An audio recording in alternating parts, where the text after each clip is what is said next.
老公出差1年回来，我特地换上他送我的裙子去机场接他。没想到在机场，我却看到他搂着一个身怀6甲的女人，眼里满是温柔。那女人是他恩师的女儿，也是他小师妹。我愣在原地，旁边看过来的目光里仿佛都带着嘲讽。老公走到我面前，松开了搂着小师妹的手，把外套披在了我身上。我刚松了一口气，以为是我误会他了，没想到却听见他说：“下次别穿这么难看来接我，太丢人了。”这一刻我知道，我们的爱情该结束了。大家好，开始今天的分享之前，希望你能给人间烟火点个订阅，我将会分享更多优质的内容。嫂子，顾总的航班就快到了。身边的顾月明助理瞄了眼腕表，压低声音给我提了个醒。一想到顾月明，我不由自主地弯起了嘴角，赶紧从包里拿出口红补了补妆。背后簇拥的是他公司一群高层，他们三三两两地聚在一起，同样是来接顾月明的。随着人潮开始出现，我左顾右盼，在人群中找顾月明的身影，直到我们的目光交汇，我像是被定在了原地一样。顾月明一身笔挺的西装，风采依旧，完全不见旅途的劳顿，反倒是满脸春风。他小心翼翼地搀扶着身旁那位腹部微隆的女人，眼神温柔的几乎能滴出水来。那是他的小师妹安心。安心虽然有孕在身，四肢仍旧纤细，妆容精致，倚在顾月明怀，显得十分柔弱，惹人怜惜。顾月明毫不避讳地搂着她，两人间的亲密无间，眼神如胶似漆。我愣愣地看着他们，怀里的花束都忘了递出去。而身后的高层们看到这一幕后，也是交头接耳，看向我的眼神中充满了戏谑。顾月明带着安心径直走到众人跟前，神情坦荡的有些过分。不等我开口，他已经松开握着安心的手，向我走来，还脱下外套披在我身上。我暗自舒了口气，以为一切只是误会，不料他眉头紧锁，退后一步，冷冷地盯着我：“家里没其他衣服了吗？穿成这样来接我，实在太丢人了。”我心头一沉，今天的裙子明明是他送给我的礼物，以前穿上它都会笑着夸我好看，现在却觉得我给他丢人。我叹了口气，人总是会变的。眼看气氛变得尴尬，一名高层赶紧出来打圆场：“顾总刚出差回来，应该很累吧？不如早点回家休息。”顾月明淡淡瞥了他一眼，随后把安心搂得更紧了些。他看向怀里的人时，眼神里才带了些许暖意。不急，晚上还有个宴会。我的心中重新点燃了对顾月明的希望。今天是我的生日，我还以为他至少记得会和我一起庆祝。一名随行高管显然也有此意，他殷勤地对顾月明说：“这么重要的日子，女主角可不能缺席。”他边说边向我这边示意。我正想上前，却被顾月明一句话定住了：“今晚是欣欣的庆功宴，他刚帮我拿下一个项目，他当然是主角。”刚刚解围的高管也是一愣，但他们都是人精，瞬间就领悟了顾月明的弦外之音。原先围在我身后的高层迅速围绕在顾月明和安心周围，一人一句的开始恭维安心。我被挤出了人群之外，像一个旁观者一样看着他们接受众人的祝福。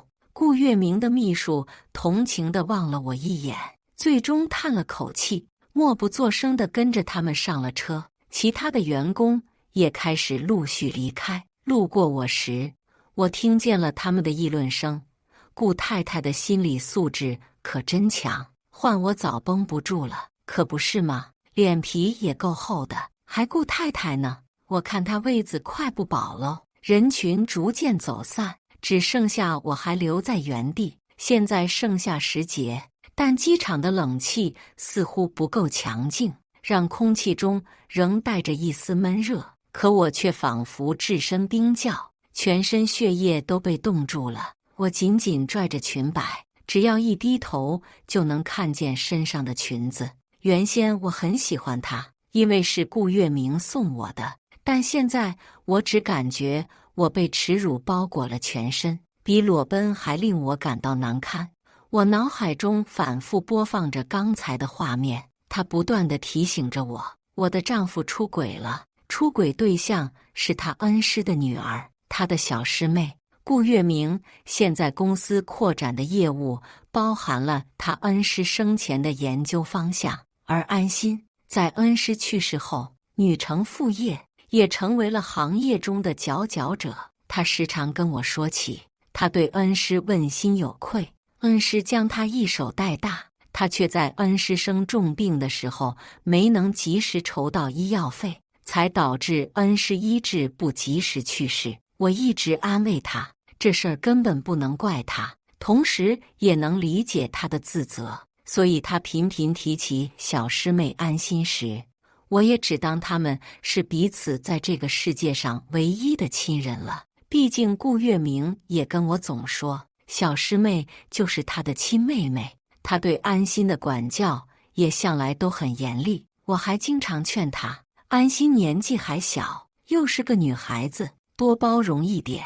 顾月明总会无奈一笑，搂着我说，我知道，我会多点耐心的，但是长兄如父，我得帮我老师多管管他，至少要给老师一个交代，不是吗？时间推移，他夸安心的次数越来越多，我还为此感到一丝宽慰，以为是他工作能力见长。如今看来，那背后的真相恐怕远没有那么简单。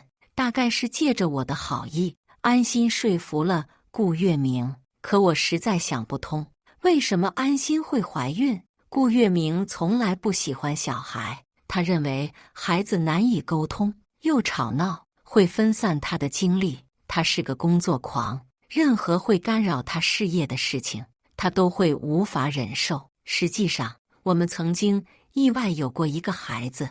顾月明平时很谨慎，每次都做足安全措施，但那次我们都喝得晕晕乎乎的，情难自禁，便什么也顾不上了。2个月后，我察觉到我身体发生微妙的变化，心里隐约有了猜想，于是赶紧去药店买了验孕棒。当晚，我满心欢喜地将显示出2条杠的验孕棒递给他，脸上的笑容几乎藏不住，毕竟这是我们的第1个孩子。然而，顾月明的反应却异常冷淡，他反复将验孕棒看了又看，眉头紧锁，最后他随意将验孕棒丢进了垃圾桶。他温柔地摩挲着我的脸庞，说出的话却无比冰冷，老婆，把孩子打了吧。那时我还沉浸在即将要成为一个妈妈的喜悦中，被他当头一棒，脑子里短暂的出现空白。过后，我们爆发了婚后最大的争吵，随后我们冷战了很长一段时间。我屡次给他找台阶下，他却不为所动，坚持让我放弃这个孩子，甚至不惜以离婚作为威胁。最终，我妥协了，躺上了冰冷的手术台。麻药未完全生效前，我无声地哭了。我对这个没能出生的孩子感到歉意，我实在太爱顾月明了，爱到可以为他放弃一切。在我流产后，顾月明又变回了那个温柔体贴的好丈夫。偶尔见我为孩子感伤，他就会紧紧抱住我，用十分真诚的口吻说，老婆，公司现在还不稳定，等将来我们的经济条件更好了，我们再考虑要孩子，这样我才能给你和孩子更好的生活。我思考了一阵，觉得他说的很有道理，于是在他的要求下，我也放弃了事业，为他做起全职太太。他主外我主内，为我们的未来努力。只是梦醒时分，那个孩子的结局还是如同梦魇一样缠着我。迟迟无法散去。手机屏幕突然亮起，我解锁查看微信，顾月明发了新的朋友圈，终于回国了，要好好陪他享受人生。配图是一条高定礼裙。我想起我收到他的消费短信通知时，还窃喜，以为是他给我准备的生日礼物。我故意装作不知情，等着他给我惊喜。没想到一切都是我自作多情。我清醒意识到，他买的裙子不属于我，他的爱也不再属于我。我们的婚姻是时候要画上句号了。我给顾月明打了无数通电话，但回应我的只有冰冷的忙音，发给他的消息也石沉大海，根本没人回应。直到晚上，顾月明才发了一条带着定位的信息给我。那时 C 城一家著名的私人会所，我并不陌生。他和他的朋友经常去哪里聚会？你来这儿一下，我有话跟你说。我思索片刻，还是决定去看一下他要做什么。聚会地点还是他常在的包间。推开一条门缝，顾月明和安心的身影便映入眼帘。两人姿势亲密，他依偎在他怀中，而顾月明嘴角勾着浅浅的笑意。安心在顾月明耳边说了什么，顾月明立刻伸手从果盘里拿了一颗葡萄，耐心地剥了皮，喂到他的嘴边。两人一看就是一对般配的情侣。顾月明的朋友都在此起彼伏地起哄：哟，明哥怎么变这么温柔了？哎呀，小嫂子这么标致，又怀了孩子，明哥心疼也是正常的。明哥好福气呀！我冷笑了一声。往日他们来家里做客，哪回不是我鞍前马后忙来忙去？那时他们夸我贤惠，羡慕顾月明，也是这么一口一个嫂子的叫我。现在换了人，他们也还是这副嘴脸。安心被他们说的脸颊都红了，害羞地把头埋进顾月明怀里。那群人更是笑得大声。我深吸一口气，推开了包厢的门，气氛瞬间冻结，屋子里弥漫着尴尬的气息。顾月明那些朋友都收敛起笑容，假装刚才什么也没发生，低头跟旁边的人小声说话。我心知肚明，他们大概在议论为什么顾月明要把我叫来这里。顾月明抬了抬下巴，示意我坐下。我选择了最远处的沙发落座，屋子里都是熟人。顾月明丝毫没有顾虑地开口说道：沈慧仪，今晚我请你来，是想正式跟你离婚。我不禁冷笑，明明之前的种种表现已经给我预告了。出差前还一口一个老婆的叫我，回来的时候小三都已经带了肚子，演技高得令人叹服。如果没有开公司，我真想建议他去娱乐圈闯一闯，说不定下一个影帝就是他。理由？我冷静地直视他，淡淡问道。顾月明挑了挑眉，脸色十分不耐烦：我厌倦你了，跟你在一起的日子千篇一律。瞧瞧你现在，素面朝天，身材变形，穿衣也没品味，你觉得你还配得上我吗？我被他的无耻气笑了。明明是他让我辞职，在家做全职太太，是他要求我在家做他的贤内助，这会儿竟然倒打一耙。为了照顾他娇气的肠胃，我四处找菜谱，给他炖汤，做营养餐。婚前十指不沾阳春水的我，硬是成了他的私人厨师。我为他付出的不止于此，他却视若无睹，反过来挑剔我不够美艳动人。如今他事业有成，第一个要换掉的，竟然拿是我这个陪他一起吃了这么多年苦的人。我没有失控，依旧保持着冷静。你铁了心要让小三上位，对吧？听到这话，安心的表情闪过一丝不自在，但下一秒他又缠上了顾月明的脖子，嘴角挂着一抹似有若无的笑。不被爱的那个才是局外人。顾月明现在爱谁，你心里没数吗？顾月明只是搂着他，冷冷地看着我。他的沉默仿佛给了安心支持一样。他停止了背脊，言语越发刻薄。你现在已经无法在事业上给他帮助了，只能帮他打理一些日常琐碎，那还不如请个保姆呢。你让位不是应该的吗？四周的人竟然都开始附和他。顾月明还嫌不够似的，把一张银行卡甩到我面前，态度十分傲慢地说：“这是给你的补偿，房子也归你。后天工作日，我们民政局见。”我心静如水，捡起了那张卡，接着啪的一声脆响，银行卡被我掰断了。顾月明先是一愣，随后恼怒起来，厉声道：“沈慧仪，你别给脸不要脸！到底是谁不要脸？”我漫不经心地将断掉的卡丢在地上，从沙发上站了起来。房子本就是我的，你那些脏钱我不稀罕，婚是肯定要离的，只不过一切按照法律程序走。顾月明的朋友嗤笑出声，揶揄道：“你一个全职太太，口气这么大，太逗了。明哥要好聚好散，他还摆谱，小心净身出户就老实了。”安心眼睛一转，娇弱地皱起眉，往顾月明怀里靠。月明，他好凶哦，可别吓到我们宝宝。一边说，还一边做作地抚摸着肚子。顾月明也跟着皱起眉头，安抚地拍了拍安心的肩：“欣欣别怕，有我在，他伤不到你和宝宝。”我看烦了他们的卿卿我我，翻了个白眼，头也不回地离了会所。到家后，我把顾月明的所有东西收拾打包，丢在了门外，接着开始清理自己的东西。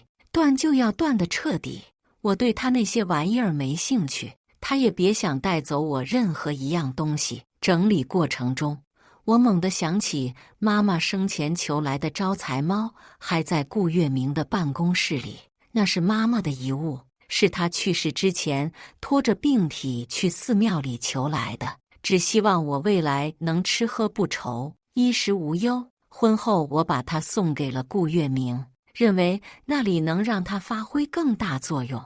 但现在我们要离婚了，我自然不能接受妈妈的遗物继续留在顾月明手里。第二天，我前往顾月明的公司，但向来对我毕恭毕敬的前台，今天却格外冷淡。沈小姐，你有预约吗？没有预约是不能进的。我瞥了他一眼，在他脸上看到了轻蔑和嘲讽。势利眼的东西，变脸比翻书还快。我只是来取回属于我的东西。前台无动于衷，一副公事公办的模样。很抱歉，没有预约的话，您不能进入。预约二字被他刻意加重了语气，我逐渐失去耐心。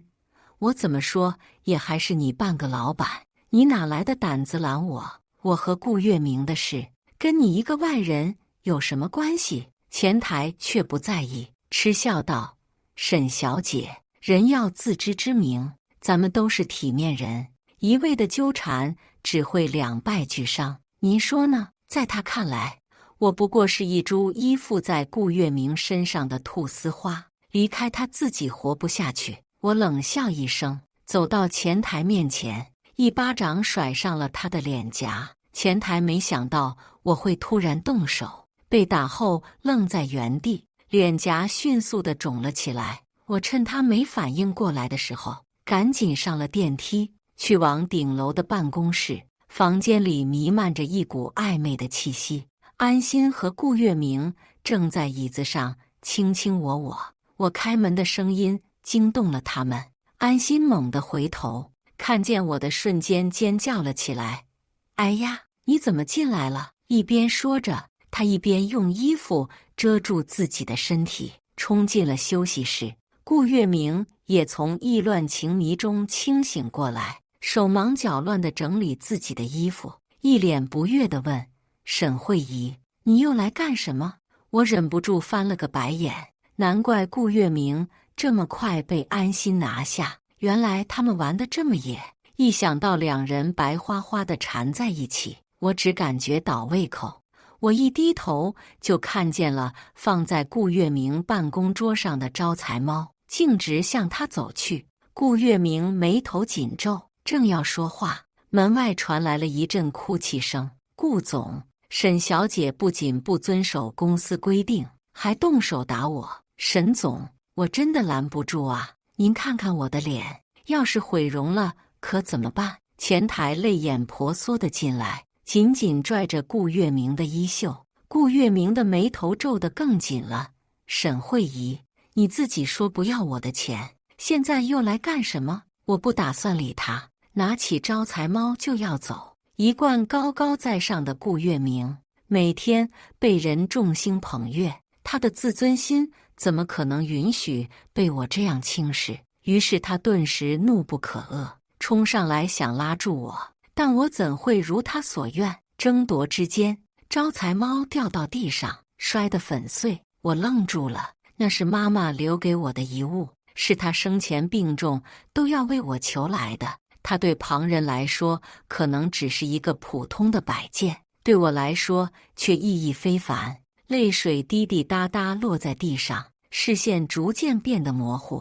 我想强忍泪水，但一想到妈妈，根本没办法控制自己的情绪。顾月明从容不迫地理好衣衫，再次恢复了一贯的优雅模样。见我情绪失控，在他面前肆意痛哭，他甚至露出了得意的笑容。他用鞋尖轻轻拨弄着地上的招财猫残骸，漫不经心地说：“哎呀，不小心打碎了，不过就是个不值钱的东西，扔大街上也没人要。”我哽咽着抬头怒视他，我的愤怒和泪水似乎更加激发了他的嚣张。但办公室内的状况已引起员工们的注意，不少人聚集在门口偷看。顾月明扫了一眼屋外的人，为了维护形象，没有再多说什么。我强压怒火，拾起招财猫的碎片，小心翼翼地用纸巾包裹好，离开了那里。站在公司大门外，我勉强平复了心情，在通讯录里找到了一个号码，拨了出去。喂，你现在有空吗？能见见吗？我回到家已经深夜里，客厅灯火通明，顾月明慵懒地倚在沙发里，衬衫随性地解开了2扣，脸上却是一片阴霾。他的脚边醒目地躺着那些被我打包扔出去的属于他的行李。我心里后悔了一下，没有及时换掉门锁。招财猫的碎片和他的冷嘲热讽在我脑海里挥之不去，我已经无心再与他周旋，冷声丢下一个字：滚。顾月明仿佛没听见，白了我一眼，质问道：你抽什么风？干嘛要把我的东西全都丢外面？我没兴趣跟他吵架，全当没听见。他见我不作声，反倒是越发来劲，一副要把白天输掉的面子都赢回来的架势。刚跟我闹掰，就这么晚才回来，早找好下家了吧？我就说你怎么这么干脆同意离婚？外头的小白脸能不能养活你？别到时候哭着求我收留。在他眼中，我的沉默似乎是懦弱的表现。他大大咧咧地把脚搁到茶几上，嚣张跋扈地指使我去做饭。我等这么久都等饿了，我压根儿没打算理他，直接回房把门锁上了。他拼命敲门：沈慧仪，给我出来，别在里面装聋作哑。我疲倦地坐在床边，朝他喊道：找你的欣欣去！我警告你，这房子是我的，赶紧消失，不然我报警了。顾月明狠狠踹了一脚门，在外面骂了一阵，最终摔门而出，留下一句狠话：沈慧仪，有你后悔的。次日清晨，我们去民政局办了离婚手续。我拿着离婚证书，站在民政局门口，沐浴在温暖的阳光下，我长舒一口气。8年的婚姻就这样画上了句号，没有预想中的悲痛欲绝，反而有种解脱的感觉。顾月明遂了心愿，看上去却不怎么开心。他紧捏着那离婚证，狠瞪了我一眼。同床共枕这么多年，我才发现我竟然一点都不了解顾月明。他的不爽，难道是因为我没有像怨妇一样以泪洗面，祈求他别抛下我？算了，这些都不重要，已经离婚了，从此就是陌生人。正打算离开，顾月明却喊住我。他沉默许久，牙齿咬得咯咯作响，挤出一句话：怎么，你的小白脸呢？就舍得让你一个人回家？顾月明的司机把车停在了路边，后座的窗户摇下，露出了安心精致的小脸。我把离婚证塞进包里，嘴角勾起一丝笑意。自然比不上你和安心的深情厚谊，愿你们今后幸福美满。从某个角度讲，我真该谢谢安心。如果不是他与顾月明的纠缠不清，顾月明可能还不会这么快暴露真面目，而我也或许还在无休止地扮演免费保姆的角色。想到这里，我不由自主地笑了。安心满脸得意，嗲声嗲气地喊着顾月明：老公，快来嘛！顾月明见到我的笑容，表情变得复杂。我懒得再理会他们，看着一辆商务车缓缓停在我的面前，车门打开，我直接坐了进去。顾月明在身后咆哮：沈慧仪，你这贱人，你果然是找好下家了！沈慧仪，给我滚下车，给老子一个交代！沈慧仪，你真不要脸！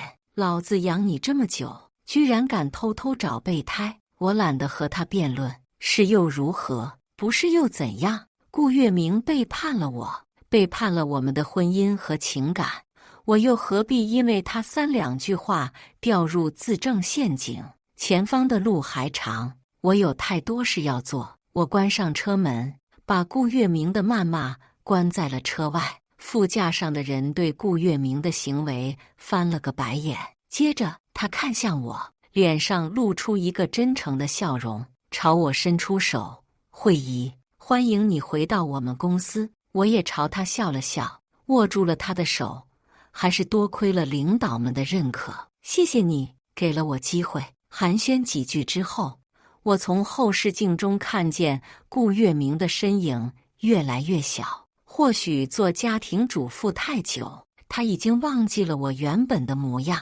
我不是逆来顺受的弱女子，出轨的男人我不稀罕，但这并不意味着我能平静地看着顾月明仍旧春风得意。他背叛我，羞辱我，甚至毁了妈妈留给我的遗物。复仇的种子在我心里种下，经历这一系列事情之后，他早已开始生根发芽。他必须为所作所为付出代价，我要亲眼见证他的身败名裂。只有这样，才能略微弥补我那逝去的8年青春。前来迎接我的，并非顾月明臆想中的新欢，而是丽华科技的前同事。顾月明事业如日中天时，我选择放弃事业，奔向爱情。那时我太天真了，坚信能与顾月明白头偕老。我为了他放弃了升职的机会，在领导最器重我的时候，辞职回家做起家庭主妇，每日为他洗手做羹汤。8年间，原公司规模日渐庞大，甚至成为了顾月明公司的重要合作商。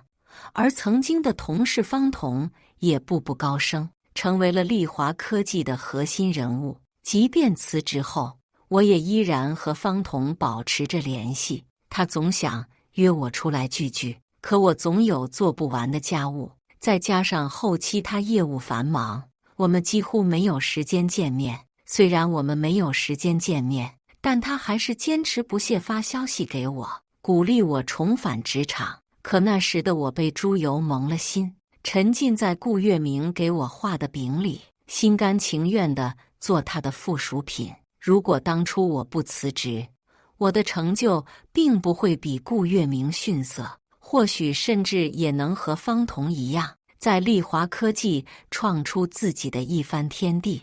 之前的那个夜晚，我打的正是方彤的号码，我约他见面，把这些年发生的事情都和盘托出。他听完，沉默了许久，最终他抽出纸巾，替我擦掉了脸上的泪痕。我们都已经不再年轻，但他依然笑得温柔又真诚。他抱了抱我，说道：“慧仪，欢迎回到丽华。”得知我将前往民政局离婚，方彤坚持要亲自来接我。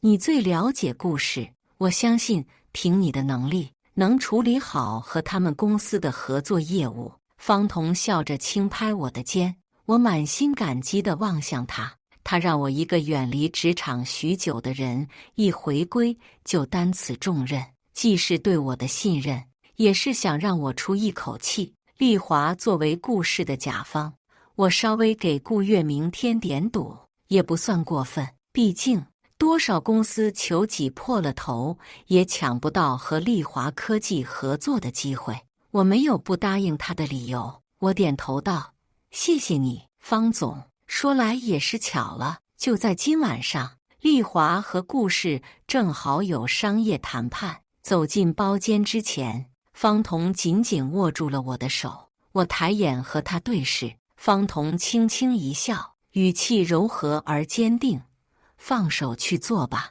公司是你的后盾。”我在他脸上看到了无条件的信任与支持，这是我从没在顾月明那里感受到的。我深吸一口气，推开了包间的门。顾月明怕是做梦都没想到，丽华派来的谈判代表竟然是我。他以为我只是来找他的，惊讶中还带了几分得意。你怎么会找到这里？随后他像是想到了什么，嘲讽地笑了起来。不会吧，沈慧仪，你一直在跟踪我，想找我复婚，也不至于用这么下贱的手段吧？我差点忍不住笑出声，不知道他哪来的自信。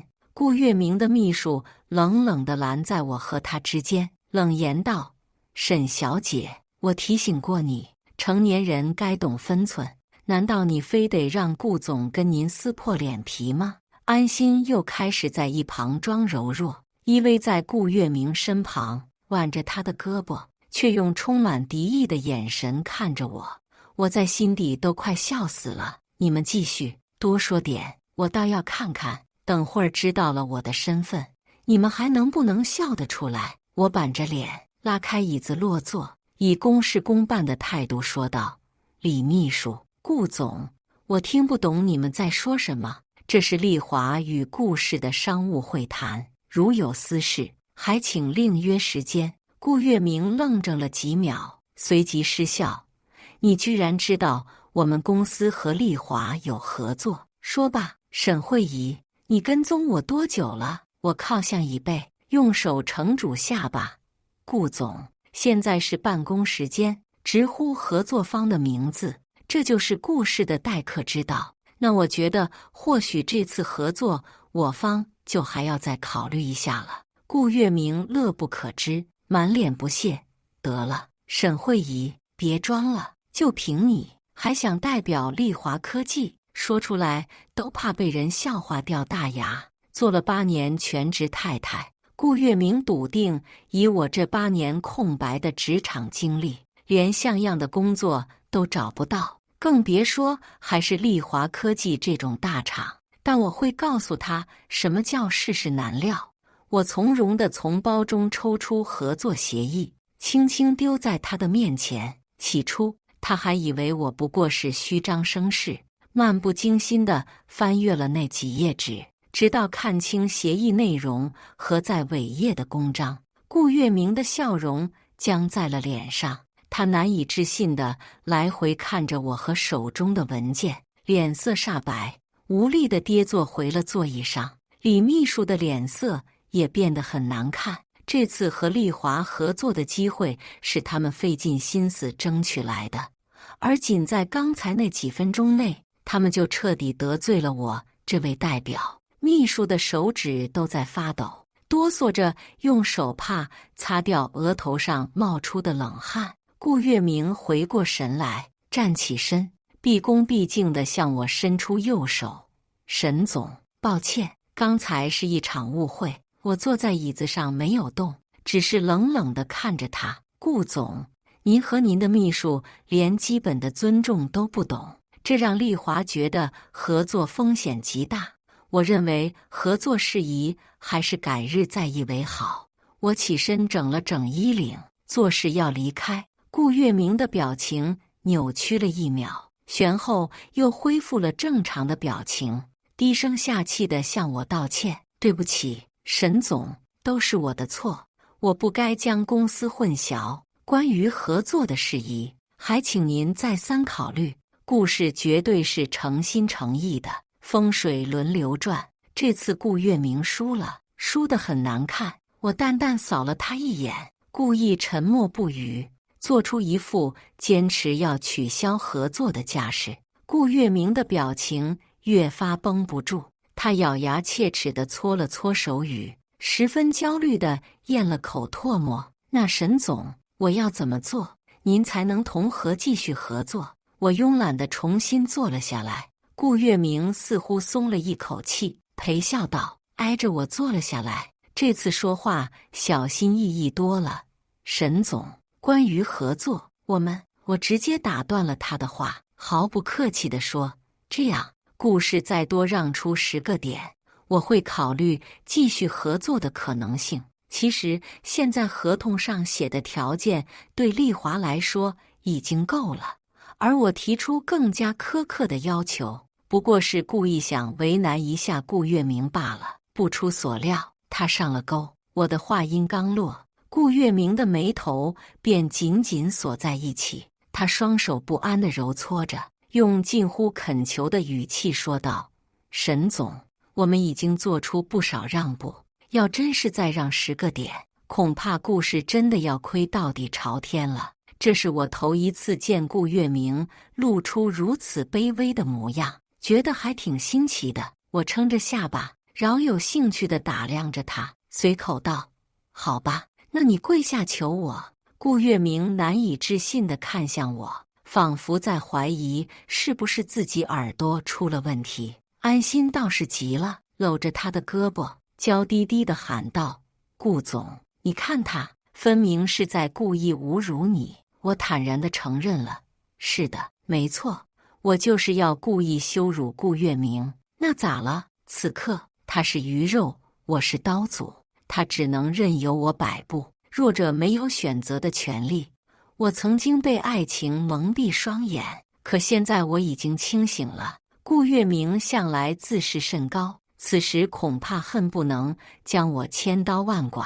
然而他束手无策，因为主动权握在我的手里，合作与否由我一句话决定。他咬紧牙关，猛地推开安心，扑通一声跪倒在地。沈总，请您原谅我的鲁莽。我端坐椅上，居高临下地审视着他的屈辱，心中竟涌起一丝满足感。难怪他热衷于羞辱我，这种高人一等的感觉确实让人迷恋。我没有理会他，看向了一旁的李秘书。李秘书，还有你，既然连上司顾月明都跪下了，李秘书自然没有站着的道理。片刻后，看着双双跪在面前的2人，我不由自主地发出了一阵冷笑。我的笑声让顾月明更加恼火，紧握的拳头在微微颤抖。最终还剩安心。我收起笑容，从容不迫地从桌上的菜里夹了满满1碗辣椒。安小姐有孕在身，不便行此大礼。我看你今天也没吃饭，想必现在一定饿了吧？来，把这碗辣椒吃下去。安心瞪大了眼睛，惊恐地捂住腹部。你疯了吗？我怀着孕，还辣椒过敏？我当然知道，这都要归功于顾月明啊。要不是他曾经天天在我耳边念叨安心，我怎么会知道这些呢？我故作遗憾地叹了口气。既然如此，那没办法了，这次的合作只能取消了。我的话刚落，顾月明焦急万分，反手甩了安心一个耳光。沈总让你做什么你就做什么，你忘了你答应过你爸爸会帮我把公司做大做强吗？这一巴掌用力过猛，安心白皙的面颊上立刻出现了清晰的巴掌印。安心大概从未受过这样的屈辱，捂着脸，眼泪迅速盈满了眼眶，但他依然倔强地盯着顾月明。但这一次，顾月明并未心软，在他眼中，最重要的是利益。在巨大利益面前，他已经忘记了恩师和昔日与安心的甜蜜了。他一把抓住安心的头发，将他拽到桌前，端起那碗辣椒就要往他嘴里塞。吃，你给我吃！我替老师照顾你这么长时间，你甚至不愿意帮我这一次吗？安心泪流满面，还在拼命挣扎着，脸上的妆都被辣椒油染脏了。我看到此情此景，突然感到索然无味。我爱了8年的人，不过是个利益至上的混蛋。算了，我挥了挥手，起身准备离开。顾月明立刻放开安心，又跑到我面前陪笑。安心哭着冲出了包间，他似乎也毫不在乎。其实方彤早跟我说好了，于公于私都要取消这次合作。他在做故事的背调的时候，发现了他们研究项目有作假的嫌疑。我正准备开口，楼下却传来了尖锐的撞击声。李秘书匆匆奔向窗边，往楼下看了一眼，随后焦急地转过头说：“顾总，安小姐，安小姐被撞了。”顾总的面色瞬间变得煞白，合作也泡汤了，他的孩子也没了。而我代表丽华科技把顾氏集团送上了法庭。作为药品科研的公司，竟然在药物实验环节用假数据，最终还让药品在市场上流通。所有问题一夜之间上了热搜，顾氏集团一瞬间站上了风口浪尖。安心因那场事故流产了，而他也在顾月明焦头烂额的时候被抛弃了。接下来的日子，我全身心扑在工作上，毕竟许久没工作，重新适应并不是件轻松的事。方彤在这个过程中帮了我大忙，也让我学到了不少。再次听闻顾总的消息，是在丽华科技的晨会上。进入会议室之前，他忽然告知我，丽华与顾氏的合作有了重启的可能。我不解地问：“怎么回事？”方彤把怀里的文件递给了我。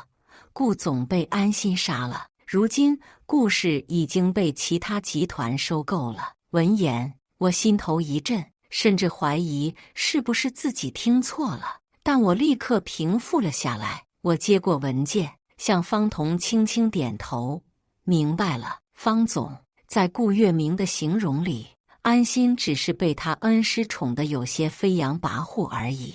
我没料到安心会如此决绝。开完会后，回到办公室，我搜索了一下新闻，发现安心已经投案自首了。我盯着网页看了一会儿，心情复杂地叹了口气，重新投入了工作。然而数日之后，我接到了警察的来电，说是安心请求与我见面。或许流产后身体受损，她显得异常苍白消瘦，和往日的光彩照人大相径庭。我们透过玻璃对视片刻，我才问道：“你找我有什么事？”安心目光停留在我身上，苦笑一声：“你都知道了吧？”我轻轻点点头，他仿佛没有察觉，自顾自地说下去：“顾月明对我谈不上真爱，他一直觉得是我缠着他，他因为我爸的缘故不能拒绝我。我曾经和你一样，天真的觉得他是因为爱我才跟你离婚。其实他极度自私，眼里只有利益。他觉得你这个糟糠之妻阻碍了他的事业，便利用我将你挤走。在你们离婚之后，他哄骗我会娶我，让我交出了我爸生前留给我的最后一项专利，所以他才能跟丽华有合作。我没想到他是这样过河拆桥的人。他的过河拆桥是你交出专利之后才发现的吗？我平静地反问道。安心泣不成声，听我这么说，愣了一下，眼泪流得更加汹涌了。是啊，在他抛弃你的时候，我就应该想到我的结局。我叹了口气，某种意义上来说，我们都是被顾月明逼成这样的。谁对他有价值，他就会疯狂利用谁；若是没了价值，就直接一脚踢开。他对我如此，对安心如此，现如今，我记忆里他对他恩师的愧疚都要打上个问号了。那些话恐怕根本就是让我心软的工具。走出监狱时，已经晚上了。我看着漫天璀璨的星宿，觉得现在很好。我享受着自由，也享受着当下越来越好的自己。以上就是今天分享的故事。大家有什么想说的、想吐槽的，欢迎在下方评论交流。也更希望能给人间烟火点个订阅，我将会分享更多优质的故事内容。